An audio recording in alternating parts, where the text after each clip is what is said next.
आज आपण गोड आंबोळ्या करणार आहोत। आंबोळ्या मस्त जाळीदार होतात, मस्त हलक्या होतात आणि ज्यांना गोड आवडतात ना त्यांना या आंबोळ्या नक्की आवडतील। एकदम मऊ लुसलुशीत होतात। सकाळी केलेल्या आंबोळ्या संध्याकाळपर्यंत अशाच मऊ लुसलुशीत राहतात। चवीला खूप छान लागतात। इनो सोडा न वापरता व्यवस्थित पीठ आंबून या आंबोळ्या केलेल्या आहेत। यासोबत नारळाची तिखट चटणी केलेली आहे।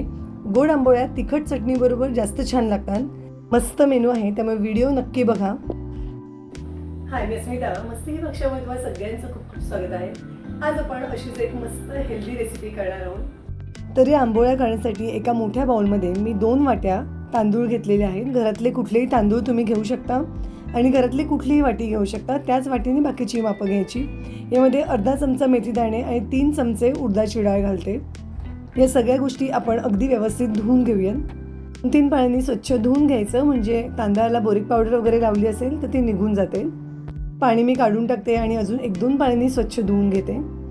तर 2-3 पाण्याने तांदूळ मी स्वच्छ धुवून घेतले आहेत। आता हे तांदूळ आपल्याला ताकात भिजवायचे आहेत। यामध्ये मी तांदूळ भिजतील आणि थोडं वर राहील इतपत ताक घातलेलं आहे। थोडंसं दाटसर ताक घ्यायचं, व्यवस्थित मिक्स करून घेऊ आणि आता यावर झाकण ठेवून हे साधारण 4 ते 5 तास आपल्याला भिजवून घ्यायचं आहे। साधारण 5 तास झालेले आहेत। तांदूळ अगदी व्यवस्थित भिजले असतील।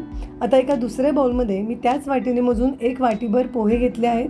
नेहमीचे आपले जाड पोहे आहेत, आपण जे कांदे पोह्यांसाठी वापरतो तेच पोहे आहेत। पोहे एकदा स्वच्छ धुवून घेते। पोहे धुवून झाले की यामध्ये पोहे बुडतील आणि थोडं वर पाणी राहील इतपत पाणी घातलेलं आहे। 10 मिनिटे आपण बाजूला ठेवून देऊ, तोपर्यंत आपण हे तांदूळ वाटून घेऊया। तर तांदूळ अगदी व्यवस्थित भिजलेले आहेत। यातलं जे ताक आहे ते मी बाजूला काढून घेते, कारण आपल्याला वाटण्यासाठी हेच ताक वापरायचं आहे। यामुळे फर्मेंटेशन खूप छान होतं। त्यामुळे एका दुसऱ्या भांड्यात मी हे ताक काढून घेतलं आहे आणि तांदूळ मिक्सरच्या भांड्यामध्ये मी काढून घेते। आता जे आपण ताक बाजूला काढून ठेवलं आहे त्यातलं लागेल तसं थोडं ताक घालून हे आपण अगदी छान बारीक वाटून घेणार आहोत।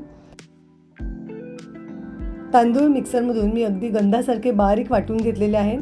ते एका मोठ्या भांड्यामध्ये काढून घेते, कारण याच भांड्यामध्ये आपल्याला पीठ फर्मेंटेशन करायला म्हणजेच आंबवायला ठेवायचं आहे। त्यामुळे थोडं मोठं भांडं घ्यायचं। आता हे पोहेही 10 मिनिटात अगदी व्यवस्थित भिजले आहेत। त्याच मिक्सरच्या भांड्यामध्ये मी हे पोहे काढून घेते। यामध्ये 1 वाटीभर खवलेलं ओलं खोबरं घेते। तर इथे आपण 1 वाटी पोहे, 1 वाटी ओलं खोबरं घेतलं आहे आणि यामध्येच 1 वाटीभर गूळ घालते। तर खोबरं, पोहे आणि गूळ आपण एकत्र वाटून घेणार आहोत। हे जे उरलेलं थोडंसं ताक आहे ते मी वाटण्यासाठी वापरीन। गूळ, पोहे आणि खोबऱ्याची पेस्ट आपण करून घेतलेली आहे, ती या तांदळाच्या पेस्टमध्ये घालते। मिक्सरच्या भांड्यात थोडं पाणी घालून तेही एकदा फिरवून घेतलेलं आहे। आता हे आपण अगदी व्यवस्थित मिक्स करून घेऊया। मिश्रण खूप जास्त पातळ करायचं नाही, कारण यामध्ये गूळ आहे, गुळाला पाणी सुटतं आणि मिश्रण आधीपेक्षा थोडं जास्त पातळ होतं। त्यामुळे सुरुवातीला हे मिश्रण थोडं घट्टच ठेवायचं। तर व्यवस्थित मिक्स करून घेते। यामध्ये पाव चमचा हळद घालते। सुरुवातीला तुम्ही बघितलंच असेल की आंबोळीला किती छान रंग आलेला आहे। तर अगदी थोडी अशी हळद घातली ना की आंबोळीला अगदी मस्त पिवळसर रंग येतो। हळदही आपण व्यवस्थित मिक्स करून घेऊ। तर हे बघा, साधारण याची अशी कन्सिस्टन्सी आहे, इतपत घट्टसर हे पीठ आहे। आता यावर मी झाकण ठेवते आणि कमीत कमी 7 ते 8 तास आपल्याला हे आंबवून घ्यायचं आहे। मी हे रात्रभर आंबवायला ठेवते। तुम्ही जर चॅनलवर नवीन असाल आणि पहिल्यांदाच माझा व्हिडिओ बघत असाल तर अशा हेल्दी आणि इन्स्टंट रेसिपीज पाहण्यासाठी चॅनलला नक्की सबस्क्राईब करा। बाजूला असलेल्या बेल आयकॉनही क्लिक करा, म्हणजे यानंतर येणाऱ्या प्रत्येक व्हिडिओचं नोटिफिकेशन तुम्हाला मिळेल। हा व्हिडिओ तुम्हाला आवडला तर लाईक करा आणि आपल्या मित्रमैत्रिणींसोबत नक्की शेअर करा। तर रात्रभर मी हे पीठ आंबवून घेतलेलं आहे आणि पीठ अगदी मस्त फर्मेंट झालेलं आहे, छान हलकं झालेलं दिसतंय। पीठ असं छान फर्मेंट झालं ना की आंबोळीला अगदी मस्त जाळी येते। आता उन्हाळा आहे त्यामुळे पीठ अगदी पटकन फर्मेंट होतं, पण जर तुम्ही थंडीमध्ये हा पदार्थ करणार असाल तर पीठ थोडं उबदार जागी ठेवायचं, म्हणजे पीठ अगदी छान नामतं। चवीपुरता मीठ घालते। आता या सगळ्या पिठाच्या आंबोळ्या मी आता करणार आहे, त्यामुळे मी संपूर्ण पिठामध्ये मीठ घातलं आहे। पण जर तुम्हाला सगळ्या पिठाच्या आंबोळ्या करायच्या नसतील, थोडंच पीठ वापरायचं असेल तर जितकं पीठ तुम्हाला वापरायचं आहे तितक्या पिठामध्येच मीठ घालायचं, उरलेलं पीठ फ्रीजमध्ये ठेवून द्यायचं। आता आपलं आंबोळीसाठीचं पीठ तयार आहे। आता आपण चटणी करायला घेऊया। इथे मी अर्धा वाटी ओलं नारळ घेतलं आहे, अर्धी वाटी फुटाण्याच्या डाळ्या घेतल्या आहेत। यामध्ये 3 अगदी छोट्या डार्क रंगाच्या हिरव्या मिरच्या घेतल्या आहेत। मिरच्या थोड्या तिखट आहेत म्हणून मी 3च घेतल्या। कढीपत्त्याची पाने यामध्ये घालते। चटणीमध्ये असा थोडा कढीपत्ता वाटून घातला ना की चटणीला मस्त स्वाद येतो। अर्धा चमचा जिरं घातलं आहे, मुठभर कोथिंबीर घातली आहे, चवीपुरतं मीठ आणि 1 चमचाभर साखर घालते. साखर घालणं ऑप्शनल आहे, पण आमच्याकडे थोडी अशी गोडसर चटणी आवडते. तर इथे आपली मस्त चवीची चटणी तयार आहे. फोडणीसाठी थोडं तेल गरम करून घेतलं आहे. यामध्ये अर्धा चमचा मोहरी घातली आहे. थोडं हिंग घालते. हिंगामुळे चटणीला खूप मस्त स्वाद येतो. थोडी कढीपत्त्याची पानं फोडणीमध्ये घालते. अजून मी यात काही घालत नाही आहे.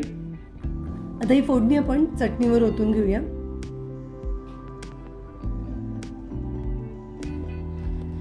तर अगदी झटपट मस्त चवीची आपली चटणी तयार झालेली आहे. आता आपण आंबोळी करायला घेऊया. गॅसवर मी एक बिडाचा तवा ठेवला आहे. त्यावर अगदी थोडंसं तेल मी स्प्रे करून घेते. खूप जास्त तेलाची गरज नाही आहे, कारण माझा तवा अगदी व्यवस्थित सेट झालेला आहे. तव्यावर एक पळीभर आंबोळीचं पीठ घातलं आहे आणि अगदी हलक्या हाताने गोलाकार पसरवून घेते. खूप जास्त पातळ पसरवत नाही आहे. आता पिठाची कन्सिस्टन्सी परफेक्ट आहे, पण यामध्ये गूळ आहे, त्यामुळे पीठ जर जास्त पातळ वाटलं तर तुम्ही यामध्ये 2-3 चमचे रवा घालू शकता. कढईने अगदी थोडं तेल घातलेलं आहे. आता गॅसची फ्लेम लो टू मीडियम करते आणि 1 मिनिटभर यावर झाकण ठेवून आंबोळी खालच्या बाजूने व्यवस्थित होऊ देऊया.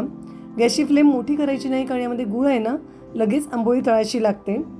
1 मिनिट यावर झाकण ठेवलं आहे. वरच्या बाजूने आंबोळी छान कोरडी झालेली दिसते. खालच्या बाजूने चेक करूया आंबोळी झाली आहे का. तर एका बाजूने अगदी मस्त रंग आलेला आहे. दुसऱ्याही बाजूने आता आंबोळी होऊ देऊया. आता गॅसची फ्लेम मी थोडी मोठी केलेली आहे. दुसऱ्याही बाजूने थोडा वेळ होऊ दिलं तर दुसऱ्याही बाजूने आंबोळी अगदी व्यवस्थित झालेली आहे. एक लक्षात ठेवायचं, आंबोळ्या झाल्या ना की गरम गरम असताना एकावर एक ठेवायचे नाही, तर मग त्या एकमेकांना चिकटतात. एखाद्या जाळीवर किंवा टोपलीवर काढून घ्यायच्या. दुसरी आंबोळी मी तव्यावर टाकते. या आंबोळ्या अगदी पटापट होतात आणि चवीला खूपच छान लागतात. यामध्ये मेथीची चव, खोबऱ्याची चव खूप छान लागते. आंबोळी तव्यावर टाकल्या बघितलं ना कशी मस्त जाळी येते. या संपूर्ण प्रमाणात मीडियम साईजच्या 10 ते 12 आंबोळ्या होतात. आंबोळ्या मस्त मऊ लुसलुशीत होतात, जाळीदार होतात. तर या अशा थोड्या वेगळ्या मस्त चवीच्या आंबोळ्या नक्की करून बघा.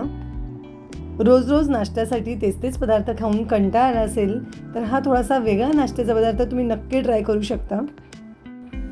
तर आज आपण केलेली थोडी वेगळी रेसिपी तुम्हाला कशी वाटली हे नक्की मला कमेंटमध्ये सांगा. पुन्हा भेटू अशाच एका मस्त हेल्दी रेसिपीसोबत. धन्यवाद.